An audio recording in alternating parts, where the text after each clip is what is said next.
पाकिस्तान से भारत आए हिंदुओं ने बताया कि अभी पड़ोसी देश में हिंदुओं की हालत कैसी है। सीरीज सरहद के पार हिंदू में आज जानिए वहां हिंदुओं के लिए कैसा माहौल है। लेकिन वीडियो में आगे बढ़ने से पहले मेरा आप सभी से रिक्वेस्ट है, प्लीज मेरे चैनल को सब्सक्राइब करके बेल आइकन को जरूर प्रेस कर दीजिएगा। तो चलिए दोस्तों, वीडियो को शुरू करते हैं। अगर कराची या इस्लामाबाद जाना हो तो अपना नाम मत बताना, कोई पूछे तो हिंदू होने की पहचान छिपा लेना। ये सलाह पाकिस्तान में पले बड़े सोबराज भील को बचपन से मिलती रही। सोबराज करीब 40 साल पाकिस्तान में रहे और 2014 में भारत आ गए। उनका कहना है कि सिंध में हिंदुओं की आबादी ज़्यादा होने की वजह से हालात दूसरे इलाकों के मुकाबले कुछ बेहतर है, लेकिन जैसे ही दूसरे शहरों में निकलते हैं पहचान छिपाने की जरूरत महसूस होने लगती है। पहचान छुपानी होती है हिंदू होने की। पाकिस्तान में हिंदुओं की जिंदगी आखिर कैसी है? क्या वो खुले तौर पर अपने धर्म का पालन कर पाते हैं? क्या दिवाली और होली भारत जैसी धूमधाम से मनाई जाती है? स्कूलों में हिंदू बच्चों को क्या पढ़ाया जाता है? और क्यों कई हिंदू परिवार अपने बच्चों के नाम तक बदलने लगे हैं? पाकिस्तान की 2023 की जनगणना के मुताबिक देश में करीब 38 लाख हिंदू हैं, जो कुल आबादी का करीब 1.61% हैं। इनमें 90% आबादी सिंध में रहती है। पाकिस्तान में हिंदुओं की गणना 2 श्रेणियों जाति हिंदू और अनुसूचित जाति हिंदू में भी की जाती है। वैसे पाकिस्तान में हिंदुओं की संख्या को लेकर अलग अलग दावे हैं।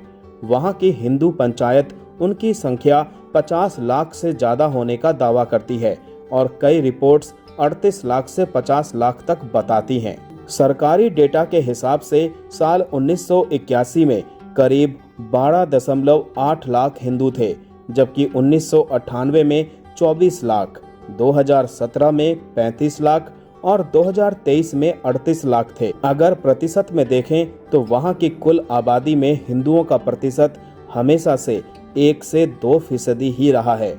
अक्सर ये दावा किया जाता है कि एक वक्त था पाकिस्तान में 23% हिंदू थे, जो अब 2% रह गए हैं। लेकिन वो बात उस वक्त की है जब पाकिस्तान से बांग्लादेश अलग नहीं हुआ था। आज़ादी के वक्त पाकिस्तान में 12.9% हिंदू थे, जिसमें ईस्ट पाकिस्तान यानी आज के बांग्लादेश में 22% और वेस्ट पाकिस्तान यानी आज के पाकिस्तान में 1.6% मुस्लिम थे।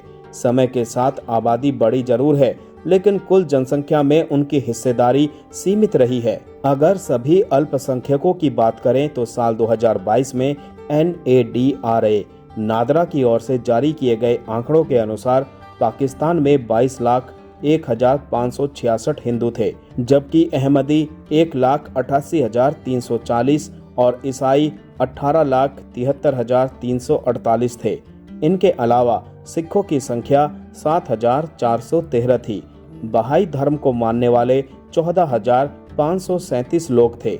भारत की नागरिकता ले चुके सोबराज बताते हैं कि उन्होंने अपना अधिकांश जीवन सिंध में बिताया, जहां हिंदुओं की संख्या अपेक्षाकृत अधिक है।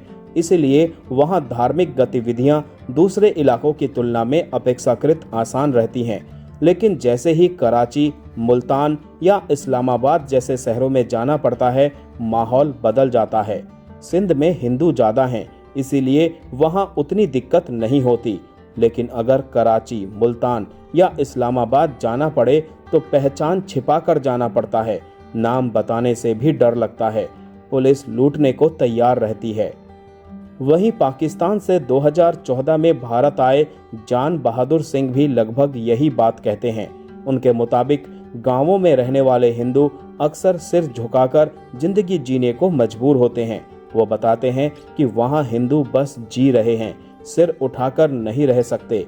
जाति का भेदभाव कम है, लेकिन हिंदू और मुसलमान का भेदभाव बहुत ज्यादा है। भारत आने वाले पाकिस्तानी हिंदुओं के लिए 35 सालों से काम कर रहे हिंदू सिंह सोडा का कहना है कि वहां हिंदुओं को जिंदगी एकदम नरक हो रखी है।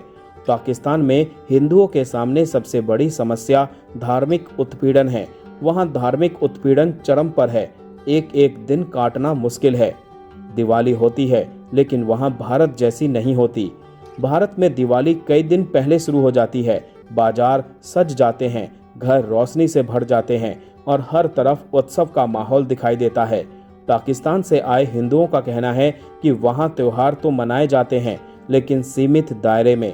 हमें वहाँ से आए हिंदुओं ने बताया कि दिवाली पर पूजा कर लेते थे, कुछ दिए जला लेते थे, अपने लोगों में इकट्ठे होकर त्योहार मना लेते थे, लेकिन भारत जैसी रौनक वहाँ नहीं होती। यहाँ हर तरफ दिवाली दिखती है, वहाँ ऐसा माहौल नहीं होता। पाकिस्तान से साल 2011 में भारत आए दिलीप सिंह सोढ़ा भी कहते हैं कि वहाँ हिंदू त्योहार भी डर के साए में मना रहे हैं। वहाँ त्योहार सिर्फ मजबूरी में मनाया जा रहा है, लोगों में उल्लास नहीं रहता और डर के माहौल के बीच में वो ऐसा करते हैं। जान बहादुर सिंह कहते हैं कि धार्मिक आयोजन भी बहुत सीमित तरीके से करने पड़ते हैं। होली दिवाली हम मनाते तो हैं, लेकिन 10 घरों के बीच अगर रंग किसी पर लग जाए तो विवाद हो जाता है और रंग वगैरह मुस्लिम मस्जिद के आसपास नहीं खेल सकते। वहीं अगर भजन चलाना है तो धीरे आवाज में चलाइए, तेज आवाज में त्योहार मनाना आसान नहीं है। पाकिस्तान में शादियों पर पूरी तरह रोक जैसी स्थिति नहीं है। बारात निकलती है, बैंड भी बजता है, लेकिन कई लोग कहते हैं कि तेज आवाज से बचना पड़ता है। वहाँ तेज आवाज में कार्यक्रम करने से लोग बचते हैं। पाकिस्तान में आज भी हिंगलाज माता, शारदा धाम, कटासार राज मंदिर, रामदेव जी धाम और कई ऐतिहासिक मंदिर मौजूद हैं, लेकिन वहां से हिंदू बताते हैं कि पहले जितने मंदिर थे अब उतने नहीं बचे। मैंने अपनी आंखों से देखा है कि पहले बहुत मंदिर थे, धीरे धीरे उनकी संख्या कम होती गई, अब गिने चुने मंदिर दिखाई देते हैं। ये कहना है सोबराज का। सोबराज का कहना है कि पिछले करीब 10 वर्षों में स्कूल के पाठ्यक्रम में बदलाव महसूस हुआ है। उन्होंने बताया कि पहले किताबों में होली, दिवाली और रामायण के बारे में थोड़ा बहुत पढ़ाया जाता था, पर अब वो अध्याय नहीं है। धार्मिक किताबें ज़्यादा पढ़ाई जाती हैं और हिंदू बच्चों को भी वही पढ़ना पड़ता है। जान बहादुर सिंह बताते हैं कि कई हिंदू परिवार अपने बच्चों के नाम ऐसे रखने लगे हैं जिनसे पहली नज़र में उनकी धार्मिक पहचान सामने ना आए। अगर नाम के पीछे राम लगा हो तो कई जगह पहचान तुरंत हो जाती है। इसलिए कई लोग मुस्लिम समाज से मिलते जुलते नाम रखते हैं ताकि पहली नज़र में धर्म का पता ना चले। पाकिस्तान से आए लोगों के मुताबिक वहाँ हिंदू समाज खेती, मजदूरी, छोटे कारोबार, दुकानों, फैक्ट्री और अन्य पारंपरिक व्यवसायों से जुड़ा है। सिंध के ग्रामीण इलाकों में बड़ी संख्या में लोग कृषि और दिहाड़ी मजदूर पर निर्भर हैं। वहीं कुछ परिवार व्यापार और निजी कारोबार भी करते हैं।